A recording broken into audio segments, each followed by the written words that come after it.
Hola, ¿qué tal? ¿Cómo andan? Bienvenidos. Somos Salud en todas las políticas y siempre, a pesar del contexto que tengamos, que nunca es el mejor, tratamos de levantar la mirada y pensar en cosas que están buenas. Está bueno el tiempo que asistimos en el cual se empieza a deconstruir o construir una nueva forma de masculinidad. Para los varones también es un aprendizaje esto del feminismo, para la sociedad completa es un aprendizaje este nuevo rol de las mujeres, estos nuevos espacios logrados, esta reivindicación, esto de crecer en la igualdad y en la diferencia, en el respeto mutuo. Muchas veces decimos que también los varones fueron víctimas del machismo, por decirlo de alguna manera lineal, porque también crecieron y fueron educados en una sociedad con esos mismos parámetros.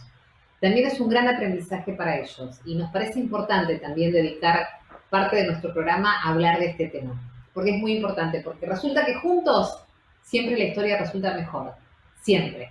En un ratito lo voy a saludar al licenciado Luciano Lutero, que ya es amigo también del programa. En un ratito vamos a estar hablando con él sobre este tema. Quiero saludar primero, como lo hacemos habitualmente, a nuestro amigo y médico de cabecera de salud de todas las políticas, el doctor Gabriel Bardagaló. ¿Cómo estás, Gaby? Bienvenido, siempre es un placer verte. ¿Cómo estás, Milva? Bien, bien, bien. El gusto es mío. El gusto es mío volver a estar contigo. Vos sabés que yo quería un poco seguir con la semana pasada. ¿Te acordás que hablamos sobre las transfusiones de sangre y el rol Sí, del doctor Luis Agote? Y esto sí. me dio un poco el pie para continuar con esto de los inventos argentinos, ¿no?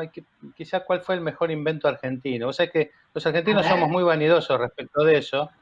sí. Los argentinos, por la ubicación que tenemos en el mundo, estamos simplemente en, en una posición marginal, ya sea desde el punto de vista geográfico como también en el desarrollo. El poder realmente está en el hemisferio norte, sea Estados Unidos, Europa o los gigantes asiáticos. Pero la Argentina se dio el gusto de cada tanto aparecer una individualidad que la pone en las primeras páginas del mundo. Y así es como tenemos Uh-huh. 5 premios Nobel, tenemos 3 de los 10 mejores jugadores de fútbol de la historia, la mejor jugadora de la historia del hockey, el mejor automovilista, escritores de la talla de Borges, de Cortázar, músicos como Astor Piazzolla, guerrillero, ícono como fue el Che Guevara, o arquitectos como fue César Pelli, y con inventos muy argentinos como son la virome, el colectivo, el bastón blanco de los no videntes, eso también fue inventado por un argentino, el sistema dactiloscópico de Juan Bucetich, o la transfusión de sangre diferida e indirecta del doctor Luis Agote. Pero, y además vos fíjate que debemos ser el único país que tiene 3 jefes de Estados en este momento, porque tenemos nuestro presidente, tenemos el Papa, que es el sumo pontífice y jefe del Estado Vaticano, y tenemos una reina en los Países Bajos. O sea, debe ser el único país en el mundo que tiene 3 jefes de Estados en un mismo momento. Pese a eso, tenemos olvidado quizá el más grande de todo y quizá el invento más importante, del cual lo traje porque se cumplieron 54 años este domingo que pasó. El día 9 de mayo de 1967 se hizo el primer bypass en el mundo y lo hizo un argentino que todos conocemos y todos conocimos, que es el doctor René Favaloro. El doctor René Favaloro, que vos fijate que se formó en la Universidad de La Plata, que se fue primero a La Pampa, a Jacinto Arauz, donde estuvo más de 10 Uh-huh. años, 12 años precisamente, siendo médico rural, y que llegó con casi 40 años a Estados Unidos para ser residente. Repito, con casi 40 años, en una época donde 40 años era una persona bastante adulta, y ahí empezó su gran carrera científica y su gran conocimiento y su gran estudio de lo que era la enfermedad coronaria. Para los que no son médicos, la coronaria es la arteria que nutre al corazón y por el cual lleva sangre, y cuando eso se tapa provoca el máximo problema que puede ser un infarto. Hasta ese momento los pacientes con infarto había que dejarlos quietitos durante 30 días y rezar, y con una mortalidad mayor te diría que al 50%. Lo que hizo fue tomar una vena y saltear esa obstrucción y así lograr que el corazón vuelva a tener la suficiente cantidad de sangre que necesita para funcionar correctamente. Una vez de regreso a la Argentina, con su amigo Luis de la Fuente, que era un hemodinamista, que es el que hace las arteriografías, crearon la Fundación Favaloro que todos conocemos en el año 1975. Y también fue miembro de la CONADEP, y esto no hay que olvidarlo. El doctor René Favaloro también tenía un gran compromiso con los derechos humanos y fue miembro de la CONADEP en 1983. Para que tengas una idea, el bypass hoy se hacen solo en Estados Unidos 250.000 por año. O sea, estas eran personas que antes tenían que quedarse, como te dije, 30 días quietitos sin que nadie les pasa, y ahora llegó a hacerse 500.000 por año. Pero una técnica nueva que fue produciéndose ya hace varios años atrás, que es la angioplastia, que es dilatar a través de un cateterismo las arterias, esto lo fue reemplazando, y realmente la cirugía de revascularización, que así se llama el bypass, solo quedó para casos muy, muy especiales. Pero no hay que negar que esto no solo le dio cantidad y años de vida a los enfermos coronarios, sino que principalmente le dio calidad de vida a estos enfermos. Pero ¿a qué viene todo esto y por qué empecé hablando de las individualidades? Porque realmente todavía tenemos los argentinos una materia pendiente en lo que es el armado de equipos. Todas las personas que te nombré son estrellas que brillan en un cielo bastante oscuro, pero todavía nos falta el trabajar por equipo. Quizá esta pandemia realmente sea la oportunidad única.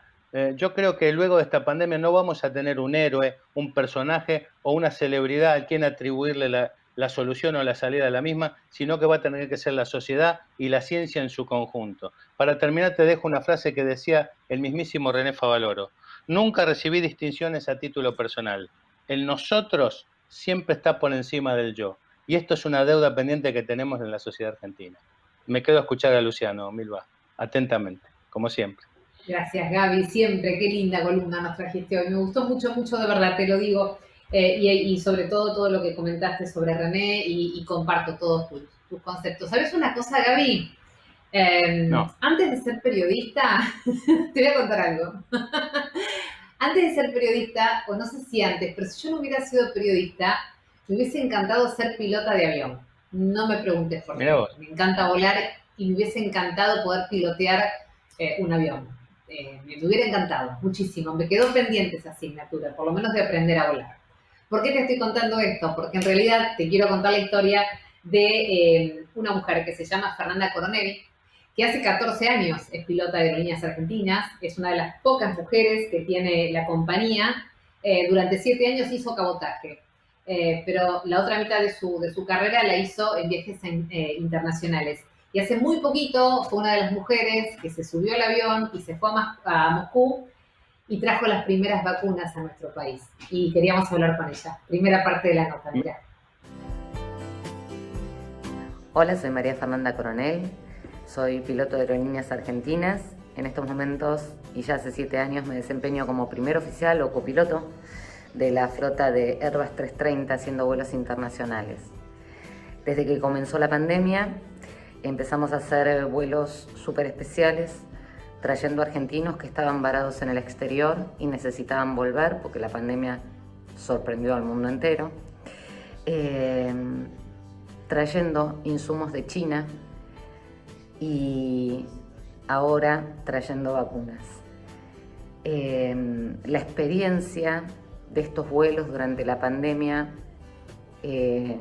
para mí, que soy piloto y nunca había ido a esos destinos, es sumamente enriquecedora, obviamente, en el sentido profesional, pero en la situación que estamos viviendo me causa una gran emoción y un gran orgullo. Tanto mis compañeros como a mí nos causa muchísimo orgullo poder estar contribuyendo al país a la solución de la pandemia o a minimizar los riesgos o llevando a la gente a sus casas. Es un enorme orgullo pertenecer a la línea aérea de bandera y saber que en estos momentos, gracias a Dios, la tenemos y nos es sumamente útil. A mí me tocó hacer el vuelo número 12 a Moscú, donde nos sorprendió la cantidad de carga que traíamos. A nosotros nos dicen el peso, no la cantidad de dosis, así que calculando el peso que teníamos nos dábamos cuenta que traíamos una gran cantidad de dosis y nos enteramos cuando llegamos a Buenos Aires que esas 28 toneladas que traíamos eran más de 800.000 vacunas. Así que nada, muy, muy contentos por eso, muy contentos porque la operación salió muy bien. En mi caso, nuestro vuelo fue conformado por 4 comandantes que se pusieron la operación al hombro y llevaron todo adelante de una manera espectacular. 5 copilotos más, 3 tripulantes de cabina, despachante de vuelo, gente especializada en carga y técnicos mecánicos. Así que la operación fue conformada por 20 personas que estábamos sumamente orgullosos de hacer la tarea que estábamos haciendo. Hablemos de esos zombies y mujeres que ponen el cuerpo en serio, ¿eh? Son padres, son hijos, tienen familias, son esposos. Allá fueron, ¿eh? No lo dudaron. Subieron cuando había que subir, a buscar a quien había que buscar y a traer lo que hiciera falta para combatir la pandemia. Ahora sí, ¿estás por ahí, Luciano? ¿Cómo estás? Siempre es un placer recibirte. Si no lo conoces porque no lo viste antes, Luciano Lutero es psicoanalista, es filósofo, escribió muchísimos libros, entre ellos El fin de la masculinidad, Galanes inmaduros y la pareja en disputa. A ver, Luciano, contanos cuando escribiste este libro, cuál fue tu idea, fuerza, tu punto de partida, tu marco teórico para encontrar la necesidad de volcar un libro. Bueno, cuando escribí este libro, este último libro, El fin de la masculinidad, ¿no? Digamos, el propósito era cerrar una trilogía que yo había comenzado en el 2017 para la editorial Paidós, una trilogía dedicada a los vínculos en el siglo XXI y que tuvo como precedentes Más crianza, menos terapia, que lo tengo por aquí, y luego siguió con Esos raros adolescentes nuevos, del que acaba de salir la tercera edición, ¿no? Y bueno, y llegamos finalmente al libro sobre masculinidad, que en realidad trabaja las relaciones afectivas entre adultos en estos tiempos de construcción, de reformulación de estereotipos, de cambios a nivel de pensarnos ya sea no solamente desde el punto de vista de la pareja, sino también como familia, ¿no? Digamos, por ejemplo, un rol clásico de la masculinidad era el del proveedor, que hoy en día está completamente reformulado, ¿no? Digamos, tenemos un estilo muy distinto de pensarnos, por ejemplo, en cómo se aporta a una casa, ¿no? Digamos, como vos decías en el comienzo del programa, ¿no? Digamos, hay cambios enormes desde el auge de los feminismos, también respecto, ¿no? De lo que fueron los últimos cambios en los modos de trabajar, ¿no? De hecho, bueno, hoy en día en pandemia, con la aparición del teletrabajo, ya incluso, ¿no? Digamos, la idea del varón que sale, ¿no? Digamos, a trabajar, ya el trabajo está muy incorporado. Para que haya podido haber teletrabajo, porque el trabajo ya estaba muy internalizado, estaba muy interiorizado en las casas también, la posibilidad de trabajar, digamos, en un mundo tecnologizado como el nuestro.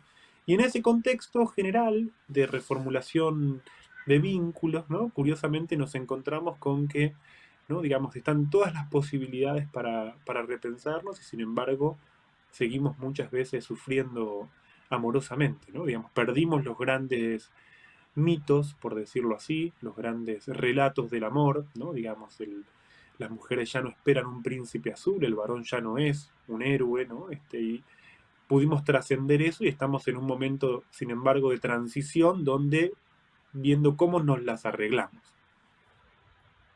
Qué definición fuerte, dejamos de sufrir amorosamente, es cierto, y cómo nos las arreglamos, porque estamos como, es un momento de revisión, Luciano, estamos revisando cosas definitivamente, cosas que habíamos recibido sin cuestionar, que se establecían como modo de vida y que no tenían otra forma, y las estamos revisando, digo, ¿no?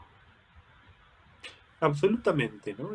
Lo que era obvio dejó de ser obvio, ¿no? Y lo único evidente es que nada es evidente ya.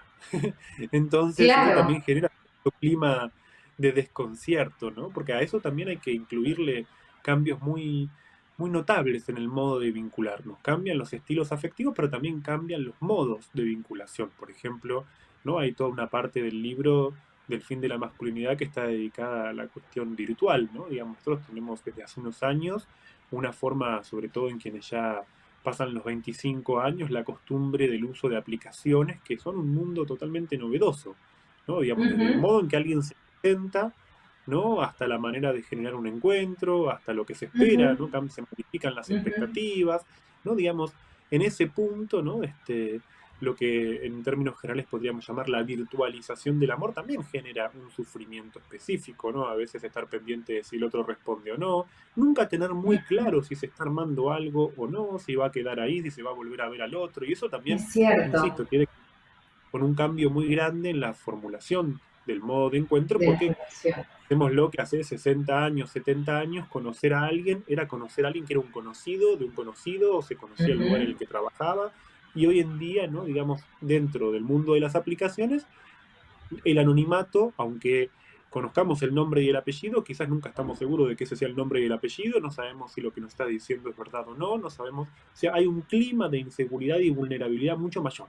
Entonces también pensar cómo, es cierto, revisamos todo lo que vos mencionabas hace un momento, estamos reformulando un montón de cosas, pero al mismo tiempo, ¿no? Digamos, este clima de deconstrucción no se da en un contexto en el que nos sentimos mucho más seguros, sino que también la No, vulnerabilidad claro. amorosa es mucho mayor.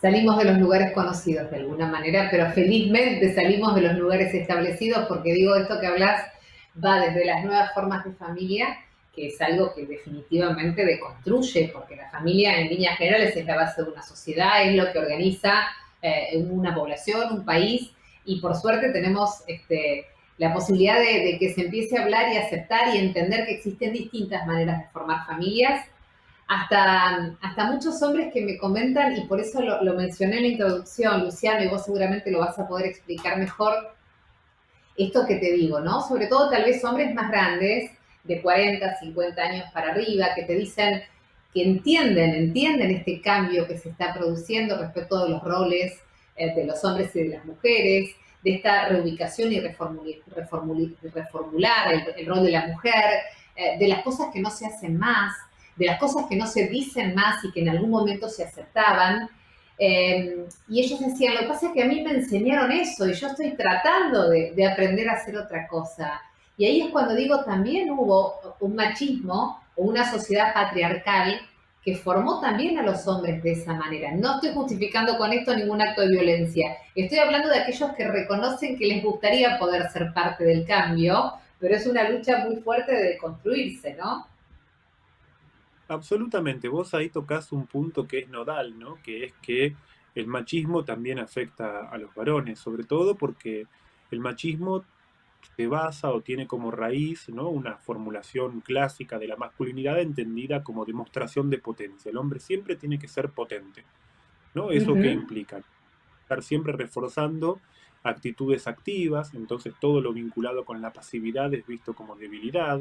Entra también en esa línea el contacto emocional, la relación con la palabra, ¿no? Nada menos, ¿no? Digamos que la posibilidad de hablar, de contar esto cuando en los tratamientos de varones es muy notable esto, como hay ciertos temas más emocionales que son muy difíciles de poner en palabras, por ahí pueden contar mucho más proezas, hazañas, con quién se van a pelear, pero contar, por ejemplo, quién los conmueve afectivamente o quién los toca emocionalmente es otra cosa, ¿no es cierto? Ahora, en ese punto, ¿no? Digamos, hay un desvío, diría yo, ¿no? Como decís vos, el machismo no es la única versión posible de la masculinidad, no es la masculinidad hegemónica, ¿no? Aunque sin embargo pervive todavía, ¿no? Digamos, seguimos Claro. viviendo en una... Claro, ¿no es cierto? Pero la deconstrucción, por ejemplo, trae la posibilidad de otro tipo de lazos que antes eran impensables. Yo siempre lo llevo a un ejemplo muy común, muy básico, muy cotidiano, que es la relación padre-hijos, ¿no? Digamos, cuando hace 40, 50 años, un padre que fuera a los actos del colegio, que se implicara en la crianza, que participara, ¿no? Digamos, en eventos de amigos o cumpleaños de sus hijos, era algo impensado, ¿no? Digamos, de un tiempo a Sí, esta tan parte, ¿no? simple Digamos, como eso. Uh -huh. exactamente, vamos a lo micro, ¿no? Porque uno a veces por ahí puede quedarse en estas ideas como muy generales, pero cuando las lleva como a Sí, escenarios muy concretos, ahí se pueden ver verdaderamente dónde están las estrategias de cambio y dónde están también las posibilidades de una vida mucho más plena, ¿no? Porque me refiero a, ¿no? Digamos, hace 50 años, ¿no? Ser padre de un hijo implicaba tener que renunciar a verlo crecer, ¿no? tal cual, Estar por fuera de la tal cual. compañía, relegar en la mujer todas las tareas que tuviesen que ver con el cuidado temprano, ¿no? Y eventualmente, ¿no? Aparecer cuando se dijera, bueno, cuando llegue tu padre vas a ver, ¿no? Digamos, era estar, ¿no? Que es una frase clásica, ¿no? Digamos, pero Tal esas cual. frases clásicas habitan y constituían un sentido común. ¿no? En ese punto, ¿no? Y esto es muy notable, en los tratamientos de varones de hombres que hoy tienen alrededor de 50, 60 años, muchas veces te dicen, yo nunca hablé con mi papá.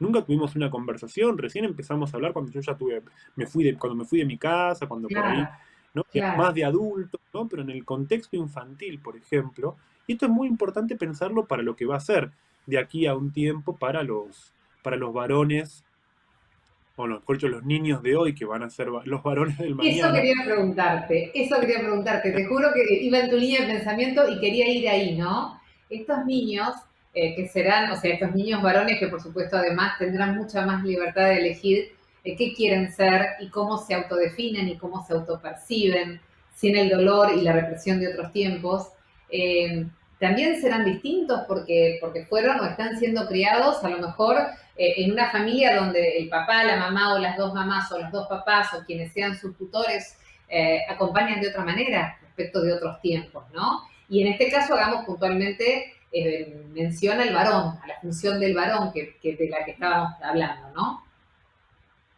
Totalmente, mira, llevándolo a un escenario también clásico, ¿no? Digamos, Sí, pensémoslo así, masculinidad dale. tradicional. En la Uh -huh, juventud, el modelo vincular era el grupo de pares, o sea, varones uh -huh, encerrados en sí mismos y con una actitud segregativa no solo respecto de otros varones, a los que consideraban débiles o varones que no eran lo suficientemente machos, por decirlo así, pero también claro. segregativa respecto de mujeres.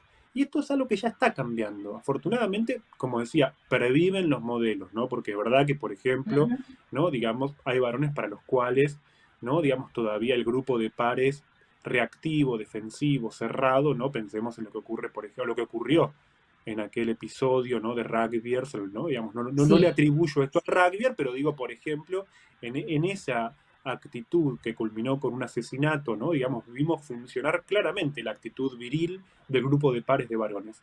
Ahora, eso convive hoy en día con otros modelos en el que, por ejemplo, ¿no? Digamos, varones ya no se evalúan de esa forma reactiva y defensiva. Al mismo tiempo empiezan a aparecer relaciones con mujeres que se consideran pares. Es muy común Uh escuchar -huh, adolescentes hoy en día que tienen ya no quizás el mejor amigo, sino la mejor amiga, ¿no? Y con quien pueden conversar y pueden trazar un puente, ¿no? Digamos, de alguna forma, ¿no? Digamos, hay otro tipo de afinidades y elecciones, ¿no? Donde, como yo muchas veces digo en chiste, ¿no? Estamos saliendo de esa idea de pacto y de complicidad que era no hay nada mejor para un varón que otro varón, sea cual fuese, ¿no? Digamos.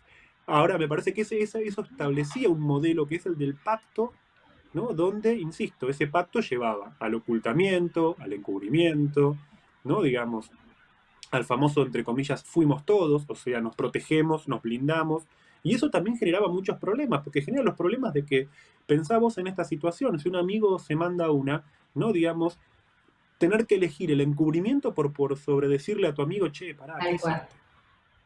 tal cual, ¿No? Que nos tal podamos cual. corregir y apuntalar, o sea, son cosas muy concretas de las que estamos hablando, ¿no? Que un varón le pueda parar y decirle, che, te estás pasando, ¿qué estás haciendo? Claro, claro. Lo cual aparte es mucho más saludable, mucho más constructivo, mucho más honesto y mucho más amoroso y de más lealtad, Exacto, sin duda, sin duda. absolutamente. Me gustó mucho eso que Luciano, vos dijiste, ¿no? sabés que... A ver, Sí, no, que me gustó eso no, mucho no, que dijiste, porque es pasar de esa complicidad a una lealtad. Uno es más leal a la amistad haciendo eso que vos decís que quedando en ese lugar de encubrimiento. necesito más o menos unas 2 o 3 horas más de programa con vos, Luciano, pero no las tengo. Pero te vamos a volver a llamar porque la verdad es un montón escuchándote. Los libros que bueno, tu último libro lo presentaste, pero los anteriores son imperdibles. ¿Dónde te puede seguir la gente o dónde se puede conectar con vos? Y yo suelo escribir periódicamente en mi Instagram, que es mi nombre y apellido, Luciano Lutero, así que quienes quieran pueden seguirme por esa vía. Gracias, como siempre, nos volveremos a encontrar. Abrazo enorme a la distancia. Un abrazo grande para vos y para Gaby.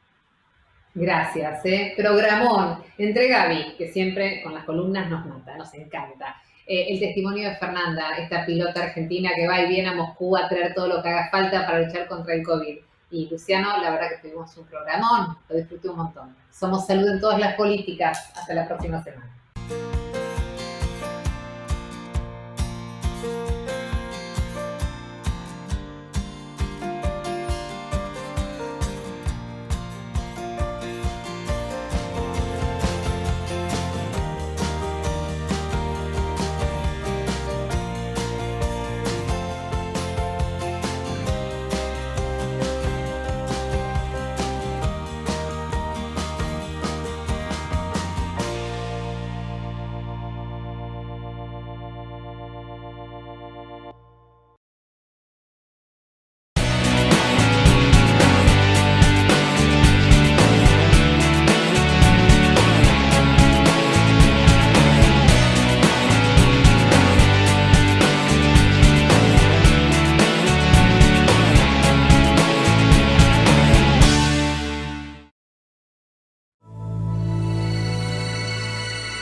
ANDAR, Obra Social de Viajantes Vendedores de la República Argentina. Planes de salud para empleados en relación de dependencia, monotributistas y particulares. Solicita un asesor comercial al 0810 345 0184.